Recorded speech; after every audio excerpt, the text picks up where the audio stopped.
Muito boa tarde a todas e todos que nos acompanham. Bem-vindos a este evento organizado no âmbito da Semana da Formação Financeira 2020. É um evento organizado em conjunto pelo Sindicato dos Jogadores Profissionais de Futebol e pelo Conselho Nacional dos Supervisores Financeiros.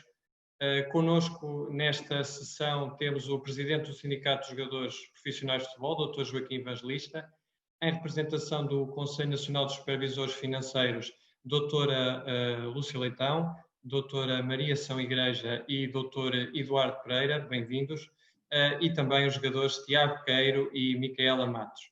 De imediato passo a palavra para a abertura da sessão ao Presidente do Sindicato, Dr. Joaquim Evangelista.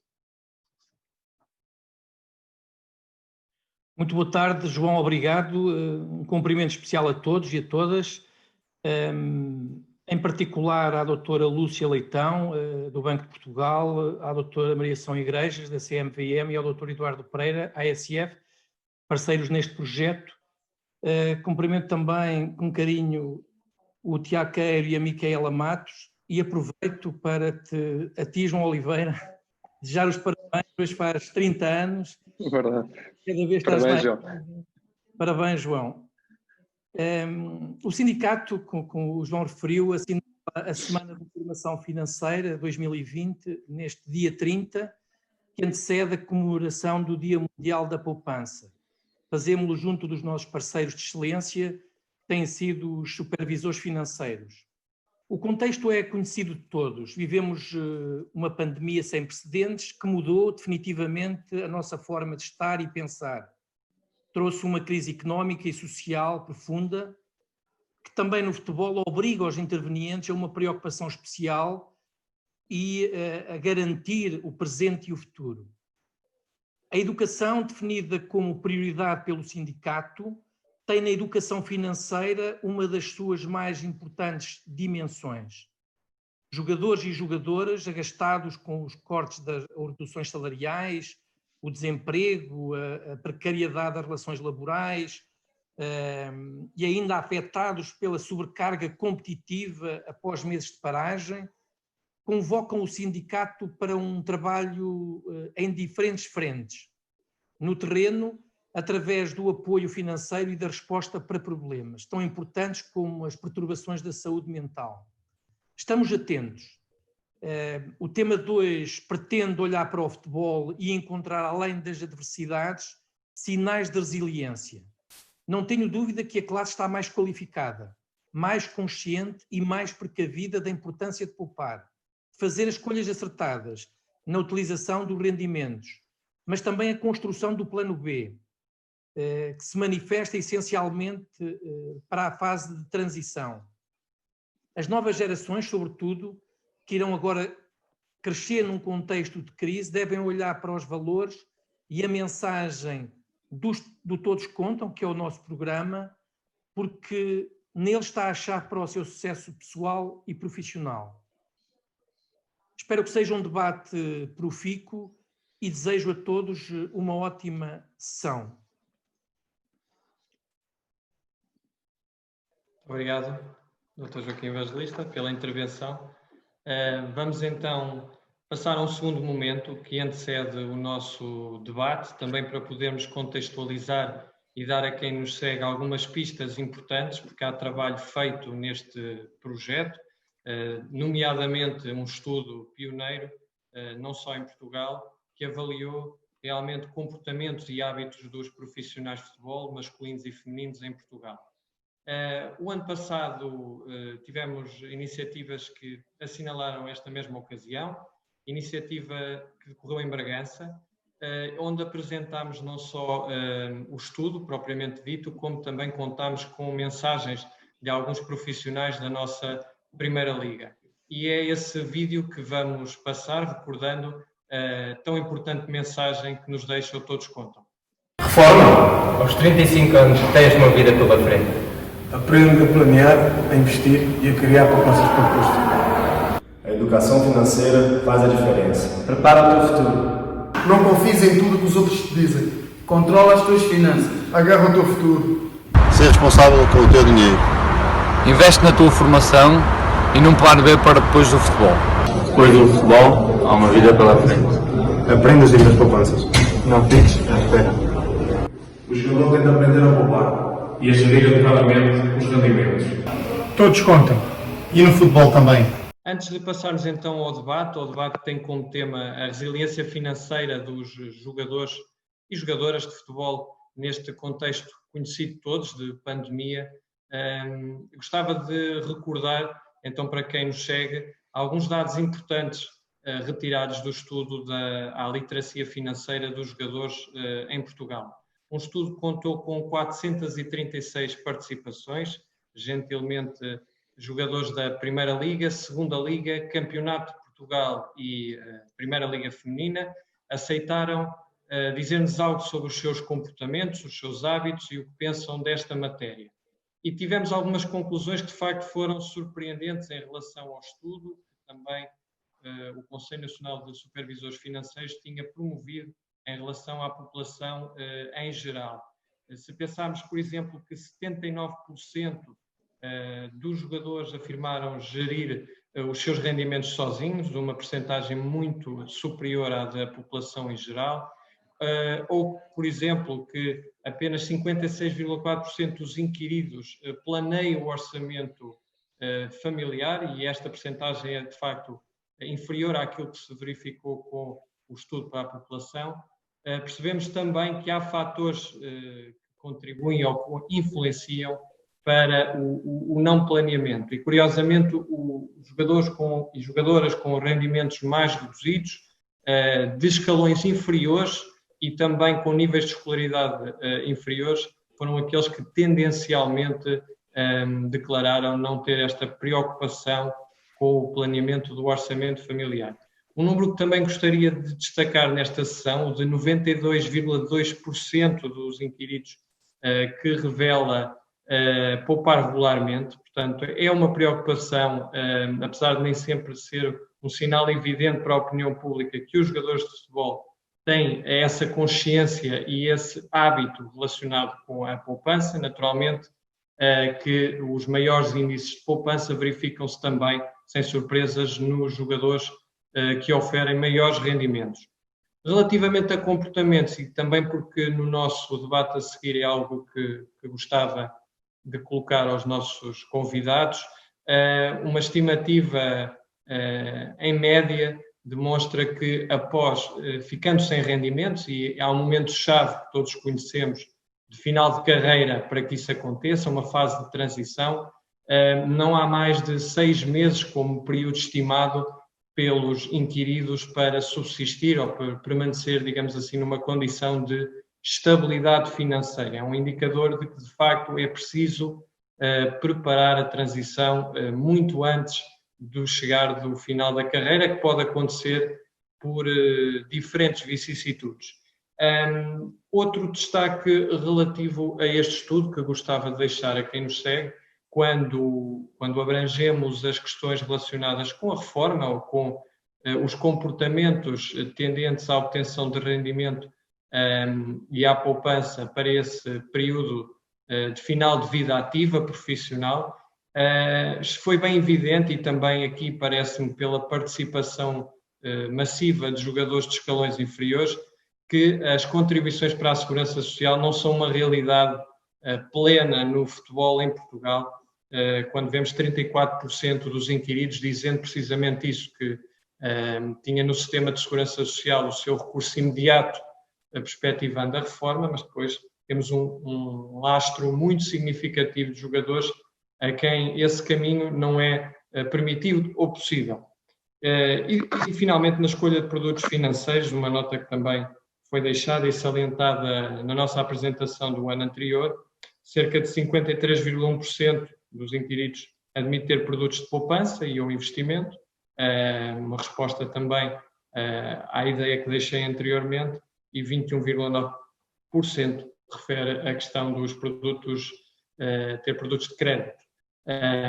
São dados genéricos,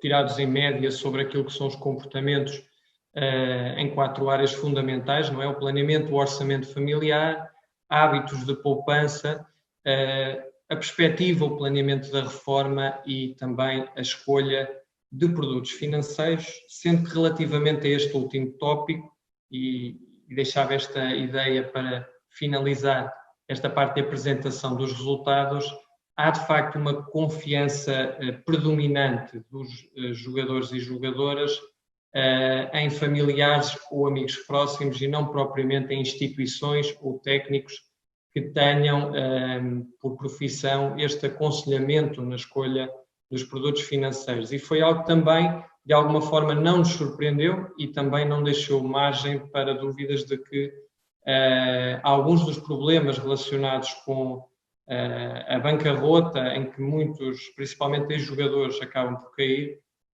está também influenciada pelo tipo de escolhas que fazem por quem os aconselha. Vamos então entrar na parte do debate, na parte do diálogo, que é aquela que nos interessa fundamentalmente hoje. Eu deixava apenas uma nota para quem nos segue no Facebook de que vamos ter aberta a nossa caixa de comentários para quem quiser, quem nos segue, poder interagir, poder colocar algumas questões aos nossos participantes no debate, que serão depois selecionadas e tidas em conta. Todos os participantes estão cientes daquilo que é o contexto da situação atual do país, desta situação de pandemia. O futebol não é imune. Há realidades muito distintas em função dos escalões competitivos, como não poderia deixar de ser, todos eles afetados, mas em diferentes aspectos, e, obviamente, as condições laborais dos jogadores e das jogadoras em cada um destes escalões influenciam muito, especialmente, aquilo que é a sua capacidade de superação, a sua resiliência, e que tem motivado também da parte do sindicato uma intervenção ativa, procurando conferir algumas respostas também de emergência social. Eu começava talvez pelos representantes dos supervisores financeiros. Poderíamos seguir a ordem da doutora Lúcia Leitão do Banco de Portugal, a doutora Maria São Igreja e depois o doutor Eduardo poder dar seguimento.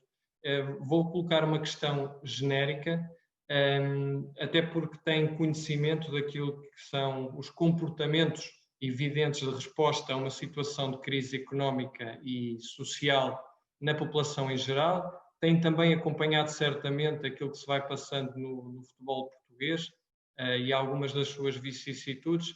Eu perguntava-vos aquelas que são as principais tendências ao nível dos comportamentos verificadas, e se neste comentário inicial queriam também dizer algo sobre o estado do nosso futebol, no que diz respeito ao encaminhamento e ao apoio a todos os atores desta indústria. Doutora Lúcia, se calhar passaria a palavra. Muito boa tarde a todos. Muito obrigada mais uma vez ao Sindicato dos Jogadores de Futebol por este convite. Eu gostaria de começar por felicitar o sindicato.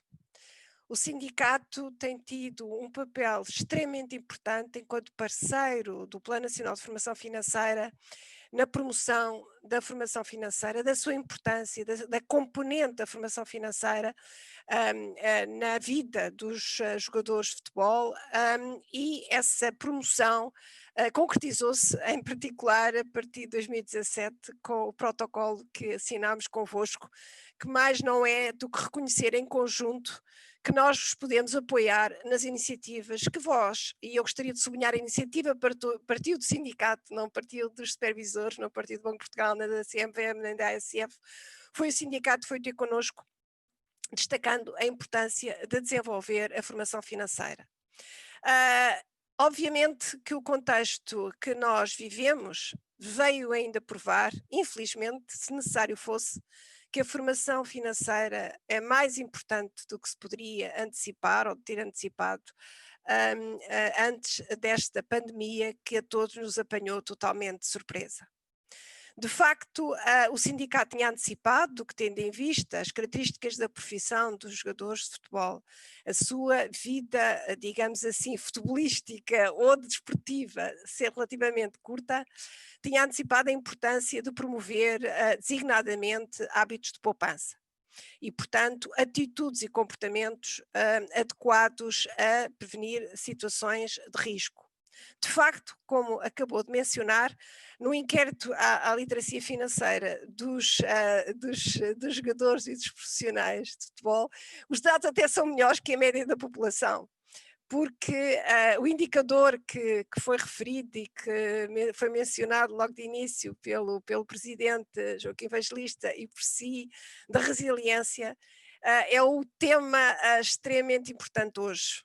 A resiliência financeira tem vindo a assumir, depois da pandemia, e não é só em Portugal, a nível internacional, todos reconhecemos, todos que trabalhamos a formação financeira, reconhecemos que é fundamental estimular e é fundamental aumentar. De facto, os dados médios que apontou em que cerca de 50% tinha capacidade para suprir as suas necessidades familiares durante cerca de 6 meses, era um dado, e é, em termos relativos, um dado importante. Mas, infelizmente, e por isso é o tema hoje desta conversa, é o impacto da pandemia, é porque, infelizmente, não só a pandemia nos apanhou de surpresa, como ela vai ter impacto nas nossas vidas, em todos nós, e em particular nos jogadores, por muito mais tempo do que estava a ser antecipado. Infelizmente, vai estar connosco, certamente, durante vários meses, se não anos, e a resiliência financeira que os jogadores de futebol tinham, ela tem que ser muito forte e ela vai ser posta, digamos assim, sob grande pressão nos tempos que correm. De facto, no atual contexto de pandemia, os jogadores e o sindicato, portanto todas as equipas, eu penso que terão que desenvolver, e por isso nós estamos disponíveis para apoiar o desenvolvimento de iniciativas que neste momento transmitam a informação adequada sobre aquilo que está a ser disponibilizado para apoiar os consumidores de produtos financeiros e também para vos apoiar sobre aspectos que deverão ser acautelados antecipadamente para que uma resposta que vai ser difícil a crise por parte dos jogadores não venha criar novos riscos e que não venha, digamos assim, a aumentar as vulnerabilidades e antes pelo contrário consiga ajudar a mitigar a situação que nós enfrentamos agora. Eu mais adiante posso dar, se me permitir, algumas dicas, mas penso que a mensagem que eu gostaria de transmitir agora é que nós estamos disponíveis para apoiar todas essas iniciativas, porque de facto os desafios para enfrentar o choque, eu diria exógeno, é exógeno a todos nós, é a economia, é às várias profissões, é a todos nós, é um choque que nos afeta, uma espécie de um tsunami que nos afeta e nós estamos a tentar, aqueles que sabemos nadar, que é o caso dos jogadores de futebol com o nível de resiliência que tinham, estamos a tentar ver se conseguimos nadar até a terra, até à praia, só que não sabemos em que sítio é que estamos de alto mar.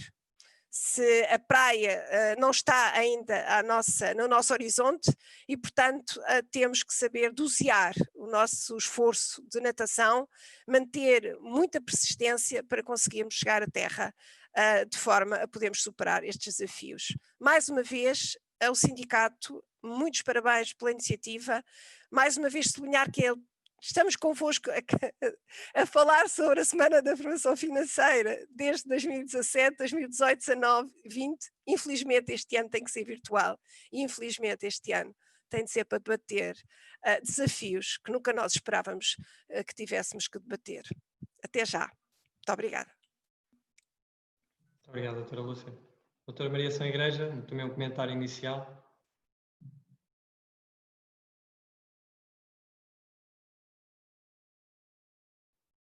Tem que ativar o seu som, peço desculpa.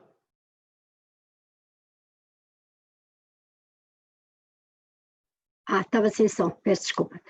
Portanto, eu começo por agradecer ao João a dedicação que teve na preparação deste webinar, em circunstâncias tão adversas, bem como ao colega Carlos, e na pessoa do Dr. Evangelista agradecer mais uma vez o seu envolvimento, a sua preocupação com estas questões da literacia financeira, reforçando as palavras já ditas pela doutora Lúcia.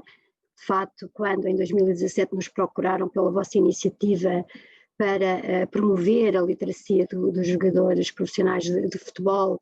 Foi com muito agrado que abraçámos o projeto e que temos vendo a ver a forma como ele se tem desenvolvido. Aliás, foi com muito agrado que vi o desenvolvimento de conteúdos desenvolvidos no vosso site, na vossa página institucional, e ver de alguma forma como é que é uma organização tão, eu diria, que tanto apoia os jogadores profissionais de futebol, nas suas diferentes vertentes.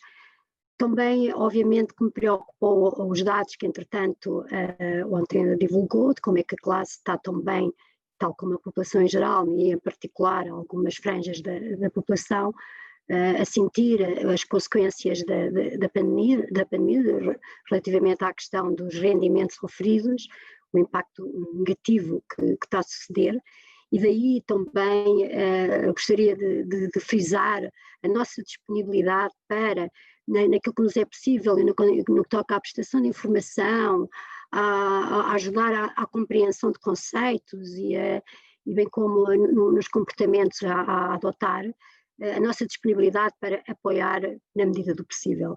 Obviamente agora sempre com recurso ao digital, ou aos webinars, ou outra forma, mas sempre à distância, mas estamos aqui para, na medida do possível e dentro das nossas competências, poder prestar a informação necessária e disponibilizar a informação sobre conceitos e formas de agir. Por isso, mais uma vez, muito obrigada. Já agora um cumprimento especial ao Tiago e à Micaela, pela vossa presença, por estarem aqui connosco, e estou, obviamente, muito curiosa para vos ouvir. Até já. Obrigada. Doutor Eduardo, muito boa tarde e bem-vindo novamente. Também aqui umas palavras iniciais sobre este contexto muito específico em que vivemos, não é? Olá, boa tarde a todos. Obrigado por nos convidarem, nos integrarem também neste projeto. Este tipo de eventos, não físicos, mas digitais, são da maior importância em todas as classes e, em particular, nos profissionais que foram mais afetados na sequência da pandemia e, de facto, o desporto em geral, o futebol também, mas o desporto em geral foi bastante afetado pelo cancelamento das diversas provas amadoras e que levaram a diversos constrangimentos. O futebol profissional teve também vicissitudes muito fortes e, de facto, neste momento é a procura de soluções adequadas, a procura de soluções que mitiguem o risco da quebra de rendimentos que todos, ou quase todos, tiveram, que poderá eventualmente relançar e manter esta situação, como diz a doutora Lúcia muito bem, que estamos a nadar e não sabemos muito bem se a praia está logo a seguir às rochas ou se ainda temos que eventualmente ultrapassar mais alguns obstáculos. Infelizmente, a situação de pandemia não é fácil. Hoje batemos mais um triste recorde, tanto em número de positivos como em número de óbitos, e, portanto, diria, sem ser profissional de saúde pública, que os próximos dias, as próximas semanas, vão ser muito violentas. Aliás, no desporto em geral, verifico que hoje foram suspensas as provas de amadoras, portanto, tudo que era modalidades e futebol amador está suspenso, portanto, estamos aqui a reviver um pouco aquilo que aconteceu em abril, não é? De abril até julho, onde depois foram disputadas 11 jornadas ali, tudo muito condicionado. E, portanto, eu diria que neste momento estamos a antever que estamos outra vez outro período difícil. Mas nem tudo é mau, há soluções, os seguros não servirão tão bem neste tipo de soluções, porque os seguros são feitos anteriormente à ocorrência do risco, os seguros de quebra de rendimento, de perda de emprego, são feitos previamente à ocorrência do risco, e aqui, em alguns casos, o risco já ocorreu, não é? Portanto, os seguros aqui não serão tão adequados à cobertura destas dificuldades, mas para isto, aqui, obviamente, as minhas colegas da Comissão de Coordenação terão provavelmente produtos mais adequados. Do nosso lado, do lado do plano, tem, obviamente, é sempre a nossa disponibilidade para participar nestes eventos e também, enquanto técnicos dos setores, também procurar, de alguma forma, trazer o nosso contributo e poder, eventualmente, ajudar alguma iniciativa que queiram levar a cabo, no sentido de ver se é viável ou se há outras soluções mais adequadas. E por agora, ficava por aqui. Obrigado, Dr. Eduardo. Essa é, de facto, uma questão muito interessante, a escolha de facto, dos produtos, saber se num contexto de retração, se devemos ser mais ou menos conservadores. Também, a realidade que estamos aqui hoje a referir é uma realidade muito dispar, não é? Nós, falando de um jogador de topo da Primeira Liga e de um jogador que atualmente está no Campeonato de Portugal, temos um espectro muito, muito, muito vasto ao nível da capacidade financeira, mas é também uma questão que nos é muitas vezes colocada sobre o melhor tipo de abordagem. Mas eu agora passava de facto a bola, usando uma expressão futebolística, aos nossos dois protagonistas de hoje. Se o Tiago me permitir, eu vou começar pelas senhoras. A Micaela jogou na época passada no Famalicão, clube da Primeira Liga de Futebol Feminino. É uma jogadora, eu diria, exemplo naquilo que é não só a promoção da carreira dual, como também na preparação do plano B. Ela está prestes, esperamos nós, a concluir o seu mestrado, com a defesa da tese, e a Micaela está aqui hoje também um bocadinho para transmitir aquilo que é a sua sensibilidade sobre uma realidade muito específica, não tenhamos dúvidas, que é a do futebol feminino em Portugal. Uma competição, principalmente a Primeira Liga, não é? Que é aquela que tem mais visibilidade, que ainda não gera ao nível das receitas aquilo que era esperado. Os salários que se praticam, quando se podem praticar, ou seja, o número de profissionais nesta competição é também muito reduzido. Mas eu gostava, Micaela, que nos contasse um bocadinho, primeiro deste teu percurso e dos desafios de compatibilizar o futebol com o teu plano B, não é? Com a tua transição. E depois, se pudesses dar-nos aqui algumas pistas, uma ideia daquilo que serão, se calhar, os sinais de retrocesso no futebol feminino em Portugal, provocados pela pandemia, não é? Isso é evidente. A capacidade de investimento e de alavancagem poderá tendencialmente ser menor. Como é que tu perspectivas um bocadinho a evolução ao nível das condições laborais, ao nível da aposta dos clubes? Gostava de também ter essa tua sensibilidade nesta intervenção inicial. Olá, antes de mais, boa tarde a todos. Queria agradecer, sem dúvida, ao sindicato pelo convite e por me dar a oportunidade de estar aqui presente. Como o Dr. João explicou, eu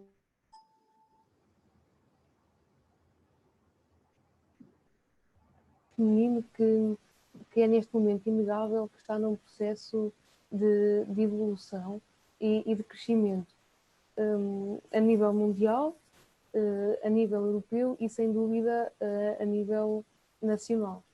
Portugal tem vindo a conquistar cada vez mais as atletas, os adeptos, e há dados que suportam isso. Temos, por exemplo, um crescimento de cerca de 50% de atletas federadas entre 2009 e 2019, que é um dado sem dúvida significante.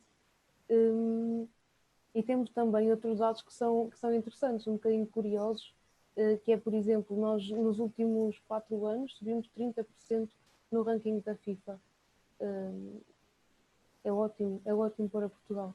Sabemos também que nos últimos 4, 5 anos conseguimos cada vez mais chegar a fases finais de europeus, como foi o caso da seleção sub-19 em 2012, o caso das seleções sub-17 e também a seleção A, que conseguiu também chegar a uma fase final do europeu. E temos também, como disse inicialmente, os adeptos cada vez mais ligados ao futebol feminino e conseguimos no ano passado um recorde de espectadores de 15 mil adeptos a ver um jogo do Sporting contra o Benfica.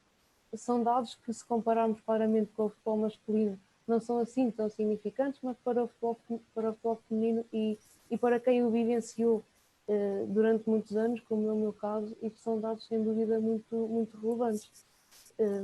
E eu tive esse privilégio de poder crescer ao lado da evolução do futebol. Eu comecei a jogar em 2002, tinha 8 anos e a realidade era completamente diferente. Eu lembro que na altura, eu, sendo rapariga, não era permitido jogar com rapazes, então tive que fazer alguma pressão perante a associação do meu distrito para poder jogar. Então aí começou o primeiro entrave, que era não podia jogar com rapazes. Pronto, passado esse obstáculo, foi então permitido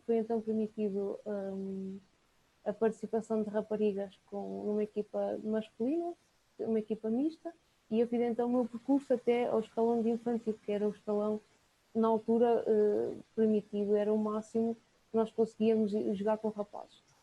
E nessa altura, com 12 anos, fui então obrigada a passar para uma equipa sénior de futebol 15, onde a média de idades seria entre os 25 e os 30. Portanto, com 12 anos, saltei para o futebol de 11. E esse foi o segundo obstáculo. Eu não estava preparada nem fisicamente, nem emocionalmente, não tinha maturidade suficiente para encarar aquele desafio, mas, ok, isso é interessante compararmos agora com o estado atual. Neste momento isso já não acontece. Neste momento temos uma formação extremamente bem construída e com os escalões bem divididos para que as jogadoras possam fazer a sua formação de forma conveniente, com o jogador em equipas mistas ou em equipas femininas, de forma exclusiva. Pronto, posto isso, fiz então o percurso no futebol de 11 e entretanto chega a altura de eu entrar na faculdade. Terminei o ensino secundário e tinha que entrar na faculdade. E nesse momento vem o terceiro desafio, que é: eu quero continuar a jogar futebol, mas eu também quero estudar. E então, nesse momento, concorri à Universidade do Porto, à Faculdade de Desporto, e achei interessante encontrar um clube aqui na zona do Porto, para poder jogar. E aí mudou então para o Boa Vista, que foi o clube que me acolheu na altura. Pronto, e depois, em termos futebolísticos, tive um ano no Boa Vista, depois tive 6 anos no Valadares Gaia Futebol Clube e depois tive um ano no Famalicão, que foi no ano passado. Ao longo deste percurso, terminei a licenciatura, comecei a trabalhar e aí pelo meio senti que gostava de tirar um mestrado, que necessitava de um bocadinho mais de conhecimento. Então, comecei o percurso no mestrado, mas mantendo sempre o trabalho que tinha. Pronto, o mestrado está praticamente a chegar ao fim, estou agora na fase de defesa da dissertação, e aquilo que eu quero, e a mensagem que eu gostava de passar é a seguinte: eu nunca me passou pela cabeça não jogar futebol, mas também nunca me passou pela cabeça não estudar. E se houve momentos em que foi difícil conciliar, é claro que houve, até porque aí pelo meio tive alguns estágios de seleção que me retiravam ainda mais tempo, que me obrigavam a faltar às aulas e ao trabalho, mas a verdade é que era uma coisa que eu queria muito e consegui sempre conciliar. E esta é a mensagem que eu gostava de partilhar, que é fundamental, e ainda mais relacionando agora com o período que estamos a passar, é fundamental nós sermos pessoas conscientes, instruídas e com formação para nos dar ferramentas para lidar com as mais diversas situações, não só as boas, mas também as más ou as menos boas, que é o exemplo do que está a acontecer. Eu acredito a 100% que quanto mais conhecimento nós tivermos, quanto mais inteiradas da situação nós tivermos, melhores soluções somos capazes de arranjar e mais ferramentas temos para lidar com isso. Atualmente o futebol feminino também, visto que está nesta fase ascendente, cada vez mais, infelizmente, nos dá melhores condições, melhores salários, melhores contratos. E isso também obriga a que as jogadoras saibam gerir de forma melhor os rendimentos que vão tendo. Por isso, esta iniciativa do sindicato é sem dúvida de louvar, porque é precisamente neste momento que é fundamental nós sensibilizarmos as jogadoras para aquilo que é a literacia financeira, aquilo que elas podem ou não fazer, alguns conselhos, algumas ideias, porque da minha experiência e do percurso que fiz, eu acho que nós, jogadoras, ainda não estamos sensibilizadas o suficiente para isso. Micaela, eu ia colocar uma questão também relacionada, que acho que faz todo o sentido. Dentro desta lógica de profissionalização tendente, não é? Há mais jogadoras a dedicar-se exclusivamente à atividade. Tu achas que vai haver um retrocesso, se calhar também por força das circunstâncias, nesta preocupação de manter a formação ou a preparação do plano B em perspectiva? Achas que há esse risco? Ou neste momento, porque a sensibilidade que nós temos, daquilo que também vamos analisando, é que tendencialmente no futebol feminino sempre houve, por força das circunstâncias, mais essa preocupação comparativamente com o futebol masculino, ou seja, quase uma consciência assumida de que é preciso paralelamente desenvolver, traçar condições para essa transição.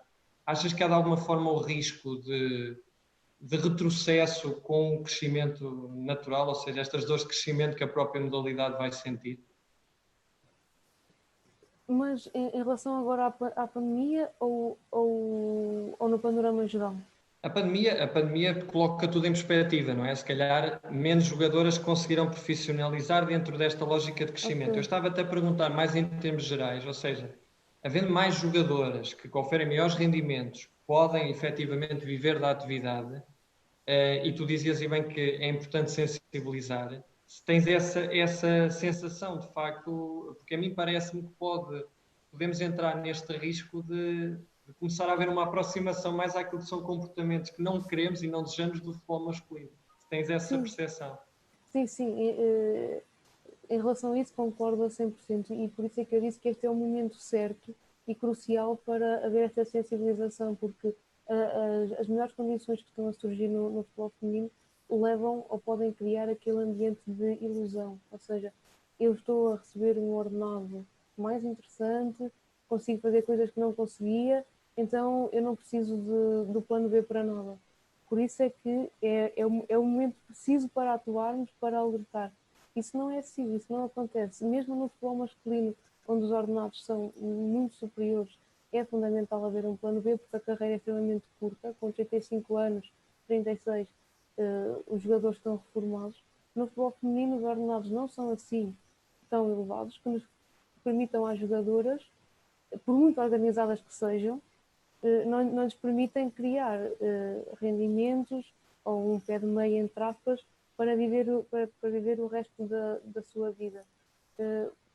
Portanto, por outro lado, eu acho que a pandemia teve um ponto positivo nisso, que é as jogadoras percebem que têm obrigatoriamente que ter um plano B. Porque no dia em que o futebol falhar, por algum motivo, ou porque os clubes não estão a cumprir com as obrigações contratuais, ou porque os rendimentos baixaram, ou porque os salários foram cortados a metade, uma série de razões. Eu acho que isso fez com que elas percebessem, ok, é mesmo importante eu ter aqui o meu plano B, continuar a estudar ou continuar a trabalhar, ou ter uma ideia daquilo que quero fazer para que no dia em que isso acontecer eu esteja precavida e não ficar sem nada, não ficar sem chão. Muito bem, obrigado, Micaela. Já voltamos, se possível, para te ouvir. E eu acho que é um testemunho muito significativo daquilo que é a realidade do futebol feminino e os desafios que se colocam na pandemia. Tiago, mais uma vez, boa tarde. O Tiago tem uma carreira que dispensa aqui grandes apresentações, não é? Portanto, aos 36 anos já viveste um bocadinho de tudo, começaste, obviamente, de baixo, chegaste à Primeira Liga, o Belenenses foi talvez a tua casa, não é? Durante mais tempo, ao longo desta carreira fantástica, e atualmente estás no Campeonato de Portugal. Portanto, eu diria que o escalão competitivo onde as fragilidades mais se acentuam, onde a precariedade das relações laborais é também uma realidade inegável. Nós comentávamos na preparação deste debate que quando começaste, poupar não era propriamente uma preocupação, não é? E que viste noutros colegas que se calhar não fizeram uma carreira assim tão boa quanto a tua, que não atingiram esse patamar, um comportamento diferente. E comentávamos com alguma graça que, de facto, às vezes é mesmo assim, não é? Também esta consciência, se calhar, que não chegariam lá, fê-los ter outro tipo de comportamentos. Eu gostava de ter um bocadinho a tua opinião sobre o momento que estamos a viver. Tu és conhecedor daquilo que se passa no Campeonato de Portugal, que nos fizesse aqui um retrato dos desafios que se colocam também para o presente e futuro. Olá a todos. Antes de mais agradeço o convite do sindicato. Pois João, eu realmente iniciei nos escalões, na altura era a 2ª Divisão B, e realmente a partir dos 20 anos foi a altura que eu comecei a ter um rendimento já razoável para a altura, mas é como te digo, não tinha a mínima consciência de poupança nenhuma, era chapa ganha, chapa gasta, era mesmo assim. E é verdade que eu tive colegas que já tinham essa consciência e na altura já me fez pensar um pouco nisso, em poupança, mas eles já na altura, eles mesmo com perspectiva de chegar à Primeira Liga, e falo de um caso de um colega meu que acabou por chegar à Primeira Liga, mas ele já nessa altura tinha essa consciência de poupança e foi poupando, e hoje em dia tem uma vida já com 36, 35 anos, tem uma vida estável, e nunca chegou a jogar em Benfica e Porto, ou Sporting, que são os clubes que pagam mais. E não teve muito tempo assim na Primeira Liga. Portanto, já havia essa consciência. Eu, e acho que muita gente não tinha essa consciência quando éramos mais jovens. Eu só tomei essa consciência a partir do momento que cheguei ao Belenenses, e há pouco falavas e muito bem, que é quando os ordenados são mais altos, é que nós já temos essa consciência de fazer alguma poupança, e foi nessa altura que comecei a fazer. E felizmente isso ajudou-me depois a investir, comprar casa, etc.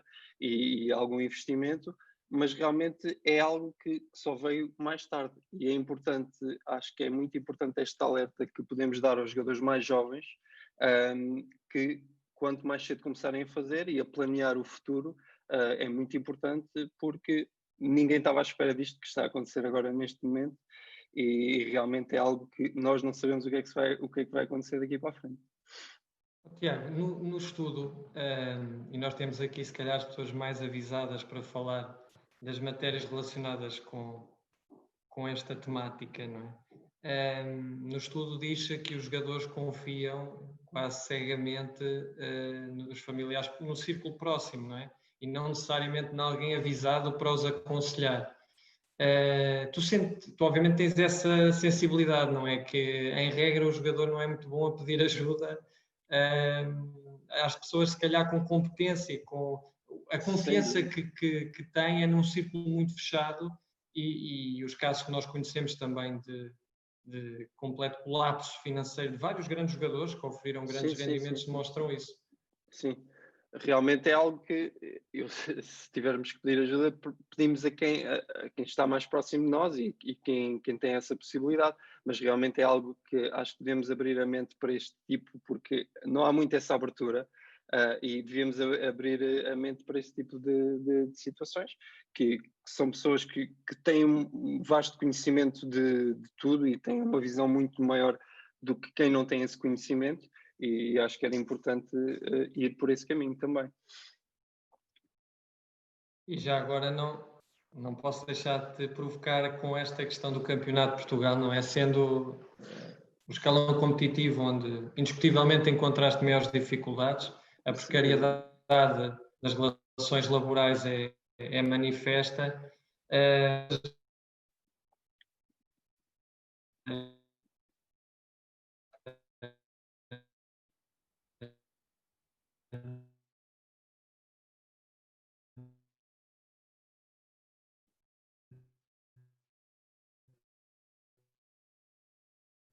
Para este período de pandemia, quais é que seriam? Algumas.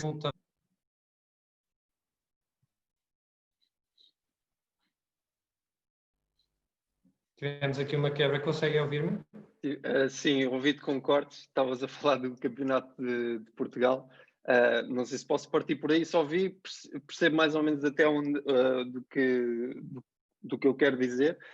relativamente a isso. Eu realmente o ano passado vivi uma época, e é uma das realidades que se vive no Campeonato de Portugal, que é apanhei uma SAD que não pagava os ordenados, não conseguia cumprir com as obrigações.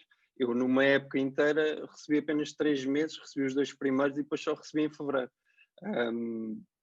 E realmente foram momentos muito difíceis, e quando há este tipo de situações é muito complicado tu fazeres uma poupança ou poupares algum dinheiro, porque estás sempre a utilizar dinheiro que poupaste ou que tens ali, ou do pouco que eles te pagaram tens que utilizar esse dinheiro. Realmente é uma situação muito complicada, e acho que a Federação deveria fazer algo para que impedir que este tipo de SADs estejam no futebol, e pronto, para combater este tipo de situações, que acho que há jogadores que passam muitas dificuldades e é muito complicado. Eu peço desculpa, como perceberam, a minha emissão caiu e tive que encontrar aqui rapidamente uma alternativa. Obrigado, Tiago. Tenho uma ideia daquilo que tu estarias a referir relativamente ao Campeonato de Portugal. Eu voltava aos nossos parceiros, perante também isto um bocadinho que ouvimos. Eu acho que trouxemos o Tiago e a Micaela aqui hoje porque eles conseguem percorrer um bocadinho o espectro da realidade, não é? Desde o futebol feminino ao masculino. O Tiago sabe tão bem a realidade de um jogador de Primeira Liga como de uma divisão inferior. Não há bolas de cristal, a verdade é essa. Eu gostava que também nos dessem algumas pistas de como tendencialmente poder superar este momento difícil que vivemos, e olhando também aquilo que foram os sinais, mais uma vez, muito positivos do estudo. Doutora Lúcia? Muito obrigada mais uma vez. Eu gostaria de dividir toda esta reflexão em 2 momentos, ou a 2 níveis. Há um nível que é um trabalho de contínuo, de médio e longo prazo, que é a promoção da formação financeira no sentido da promoção da resiliência financeira. Eu acho que este conceito de resiliência financeira se aplica extraordinariamente bem aos jogadores de futebol. Dada toda esta instabilidade na remuneração que é obtida, dada a instabilidade dos resultados e, portanto, do tipo de equipa no qual se consegue obter contratos, e isso também está muito associado, portanto, depois às remunerações e à estabilidade dessa remuneração, o tipo de lesão que de repente pode acontecer e que pode, se calhar, não ficar mais capaz de continuar a ter uma performance de excelência. Portanto, eu acho que o conceito de resiliência, que tem a ver com a gestão do orçamento familiar e, neste caso, a gestão de situações de risco, também a gestão de alternativas, portanto não ficar totalmente dependente da opção desportiva, mas ter um plano B, como a Micaela muito bem disse, e também a questão, portanto, de poupar para estas situações excepcionais e se calhar até normais ao fim de um determinado número de anos, como o Tiago mencionou. Portanto, este trabalho era o trabalho que o sindicato tem vindo a desenvolver, e é o trabalho com o qual nós estamos aqui convosco desde 2017, e é o trabalho de ajudar a desenvolver atitudes e comportamentos, e dentro dessas atitudes e comportamentos a informação necessária para as escolhas. As escolhas têm que ser escolhas individuais, ou escolhas de família, depende das circunstâncias individual de cada um dos jogadores, mas tem que ser opções, e eu penso que um dos aspectos mais importantes que nós temos vindo sempre a referir no âmbito da formação financeira é trabalhar atitudes e comportamentos. Isso significa que tem que ser o próprio, no seu agregado familiar, a fazer as escolhas mais adequadas. Tem que pensar, tem que refletir e tem sobretudo que saber que é preciso ter informação financeira, conhecer os produtos, ver os que são mais adequados, fazer as opções que considera desejáveis e não atribuir a terceiros a responsabilidade. E se quer ouvir a opinião de terceiros, e deve o fazer, nós, supervisores, disponibilizamos informação nos portais, no Todos Contam, no caso do Banco de Portugal, dos produtos bancários, no portal do cliente bancário, respondemos a pedidos de informação e, obviamente, também é importante mencionar, cada vez mais os funcionários das instituições têm que ter competência técnica e têm o chamado dever de assistência que nós fiscalizamos para esclarecer e para informar os clientes bancários sobre as escolhas que têm que fazer relativamente aos produtos. E esse é um aspecto muito importante que eu gostaria de sublinhar e que nós vamos trabalhar. Mas há também depois aqui um aspecto de curto prazo, que é, e agora é que eu vou poupar? sim, se calhar, se puder, será desejável que vá poupar, porque como eu disse, estamos em alto mar, ainda não sabemos, estamos muito próximos da costa. Mas se calhar pode estar noutras situações, como nos transmitiram ontem, pode estar em situações de dificuldade, pode estar com dificuldade inclusivamente de cumprir com alguns créditos que tenha entretanto contratado. E aí há muita informação que nós podemos dar e que está disponível, aliás, também por parte das instituições, nos seus sites e também, mais uma vez, nos sites dos supervisores, em particular o do Banco de Portugal, como eu já mencionei, há os regimes das moratórias. As moratórias vieram permitir que todos aqueles que têm créditos, em particular créditos com garantia do imóvel, garantia hipotecária, e mesmo também créditos para consumo, que tenham um período em que não tenham que pagar o capital ou que não tenham que pagar nem capital nem juros. Mas no caso, por exemplo, das moratórias que se aplicam a todos os créditos hipotecários, obviamente, se o mutuário, o cliente, neste caso o jogador, quiser, terminam, ou pelo menos está previsto que terminem em setembro do próximo ano. Significa que é preciso preparar essa transição. Vamos imaginar que em setembro, de facto, tudo indica, não tenho bola de cristal, infelizmente, tudo indica que termine esse período transitório, terão que, aqueles que aceitaram e que pediram, neste caso, as moratórias e que as mantêm, terão que estar preparados para a transição. Ora, há um conjunto de direitos que têm, mesmo se tiverem que continuar a ter dificuldades para, digamos assim, reembolsar os seus empréstimos, que há um conjunto de direitos que as instituições são obrigadas a garantir. Portanto, informem-se. Se quiserem, nós estamos disponíveis para fazer sessões sobre essas matérias. É nomeadamente o regime do chamado PERSI. Isto parece muito complicado, mas é algo que temos que conhecer. Há também outro aspecto que eu gostaria de sublinhar no atual contexto, e que também é muito importante de estar atentos, é que nós assistimos todos, que isto foi o tal dito tsunami, que veio também permitir que a inovação tecnológica se acelerasse, se acentuasse. Nós não podíamos sair de casa, portanto, hoje em dia, a disponibilização de serviços financeiros está no telemóvel, está na app, e todos nós cada vez mais recorremos efetivamente a esses serviços. Ora, em paralelo com a disponibilização desses serviços, assistiu-se ao aumento do risco de cibersegurança. É muito importante ter formação financeira digital, compreender os riscos associados à utilização de uma app para contratar produtos financeiros, seja ele um crédito, seja ele efetuar pagamentos. Todos nós sabemos que há pagamentos que têm tido problemas em termos de cibersegurança. E a primeira, digamos assim, opção, a primeira medida é nós conhecermos os riscos e nós colaborarmos para mitigar esses mesmos riscos.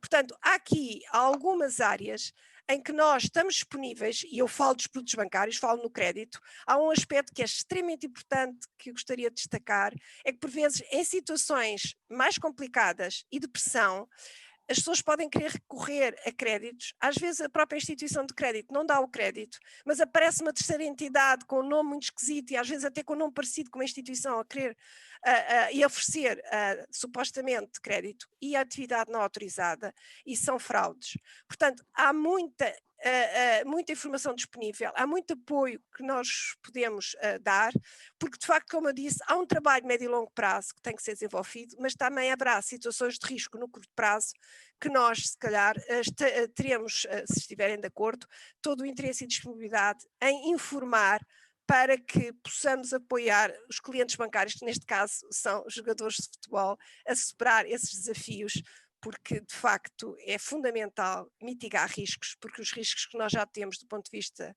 social e da saúde já são mais do que suficientes para nos criarem ansiedade e, portanto, nós estamos mais uma vez disponíveis. Estes são alguns exemplos dos muitos que eu poderia dar para apoiar o trabalho numa resposta de curto prazo a esta pandemia. Muito obrigada.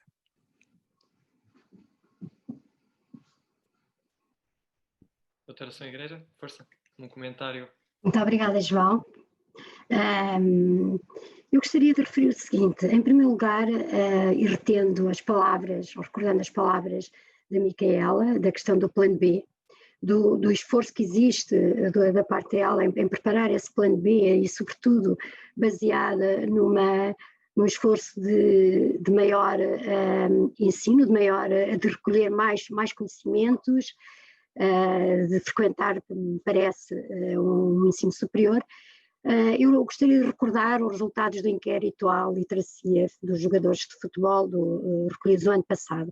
Portanto, e as respostas relativamente ao grau de ensino, segundo eu julgo ainda me recordar, eram que mais de metade teriam terminado o ensino secundário, apenas 8% teriam ensino superior e os restantes não tinham acabado o primeiro, ou o segundo ou o terceiro ciclo.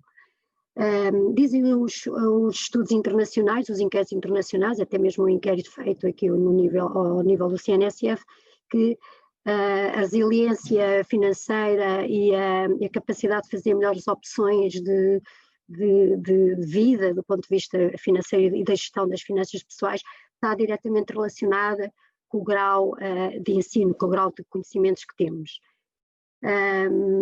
E parece-me, das palavras sobretudo da Miquela, que haverá neste momento uma tendência na classe dos futebolistas ou das futebolistas para, de facto, haver uma maior procura de um grau superior de ensino nesta nova classe. Mesmo relativamente ao Tiago, julgo que também terá detectado essa tendência, o que é muito, muito positivo. Agora, relativamente à questão de como é que a CMVM, como é que o plano, o PNFF ou a CMVM podem ajudar, eu gostaria de referir que, e também recordando os resultados do inquérito, cerca de metade dos inquiridos referiram que poupam, até mais de metade dizem que fazem planeiam orçamento familiar, muitas vezes mensalmente, têm um índice de poupança elevado, até mais elevado do que a população em geral. Depois referem ainda que com a poupança que têm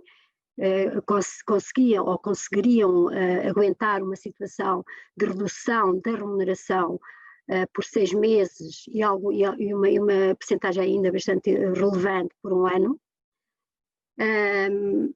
O que parece, de alguma forma, que seria um bom agouro.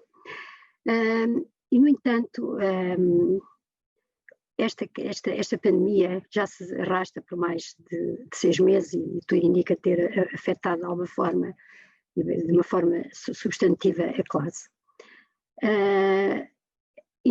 Por incrível que pareça, não é? Se formos ver hoje os dados do INE, mostram que a população em geral, entre os meses de abril deste ano e o mês de junho deste ano, terá poupado mais, ou atingiu uma taxa de poupança das mais elevadas desde 1999.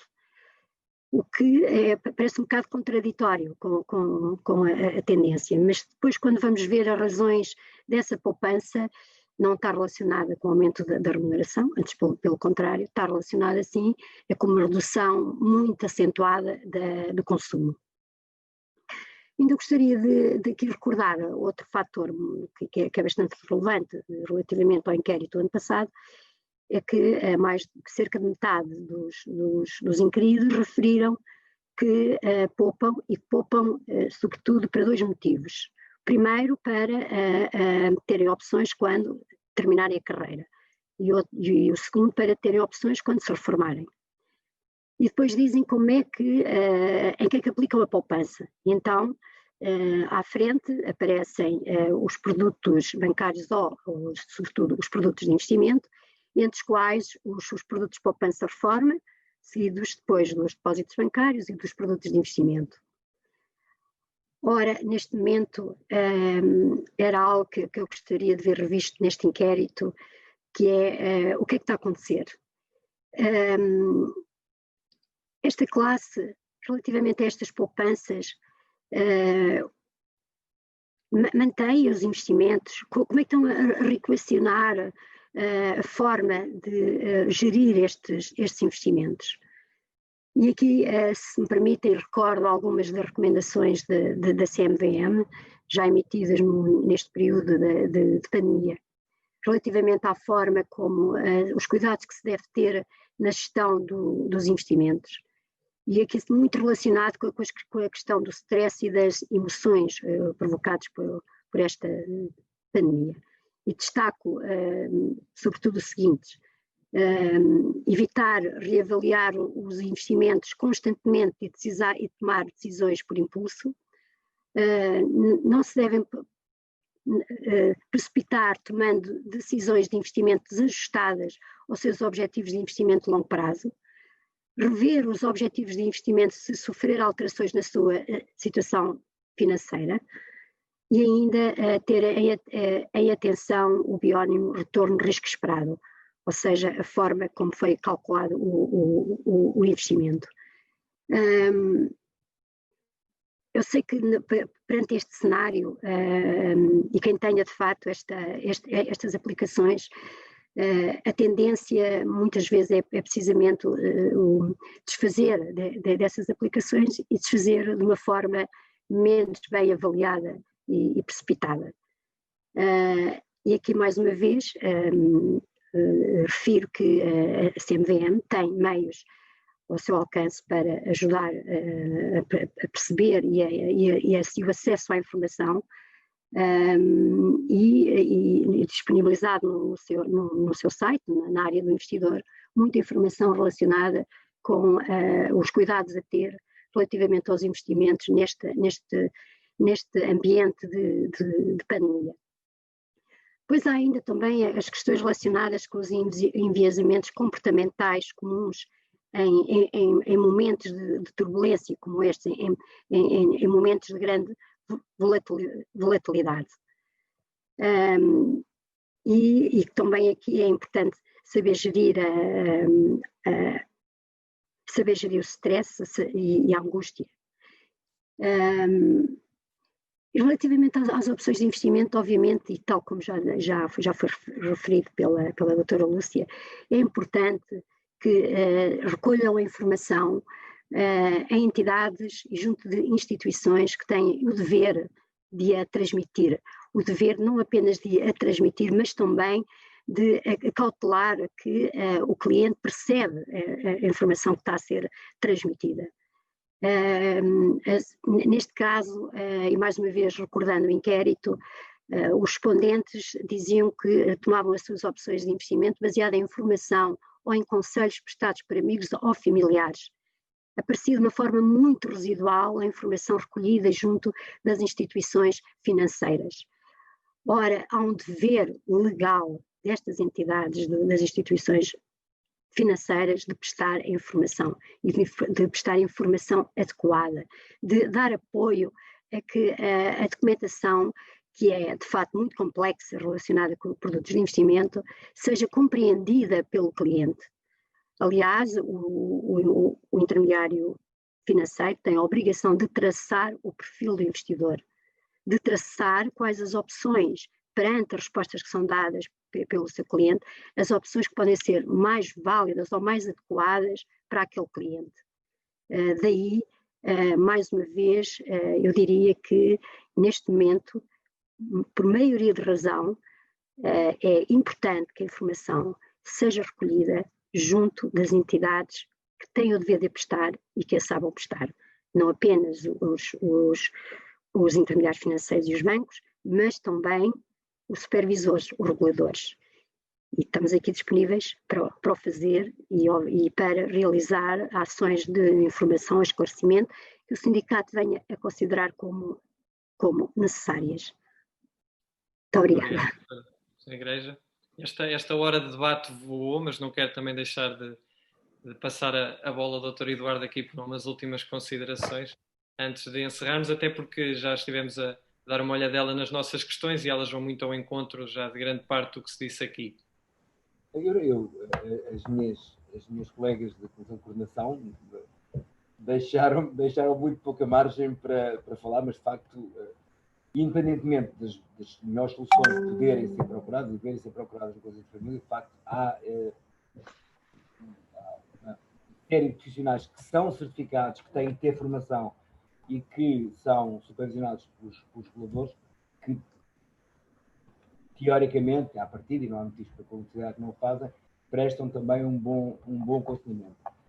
No portal, na SF, temos também o portal do consumidor, também para apoiar qualquer dúvida que um consumidor em geral tem, mas o futebol aí não é diferente, possa ter. Temos também um regime de moratórias de seguros, quer dizer, não é bem uma moratória, mas ficou convencionado chamar-lhe moratória de seguros e também permite que, em algumas circunstâncias, o custo que é suportado pela contratação de uma cobertura seja mais diluído no tempo, portanto também há essa hipótese.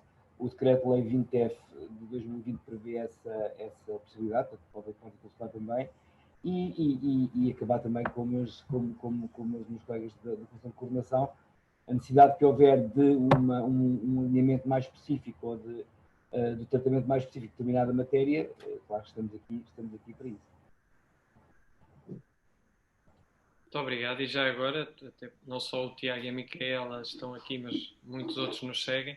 O sindicato tem aqui várias medidas em simultâneo a serem equacionadas e de acordo também daquilo com que falaram. Felizmente, esta parceria com outra entidade estratégica, a Ordem dos Psicólogos, permite-nos, àqueles jogadores e jogadoras num estado de maior ansiedade, ter apoio imediato, e o sindicato suporta as primeiras 4 consultas, portanto, que não seja também por motivos financeiros que os nossos jogadores e jogadoras deixam de ter esse apoio. Cabe-me encerrar os trabalhos, o Dr. Joaquim Evangelista não pode estar, já tentámos aqui, mas também outras obrigações o convocaram. Muito obrigado a todos por esta participação, acho que foi muito esclarecedor. O vídeo vai ficar disponível no nosso canal de YouTube, portanto quem quiser depois partilhar pode fazê-lo através do canal de YouTube do sindicato. Doutora Lúcia Leitão, doutora Maria São Igreja, doutor Eduardo, amigos Tiago e Micaela, muito obrigado pela vossa participação e uma boa tarde.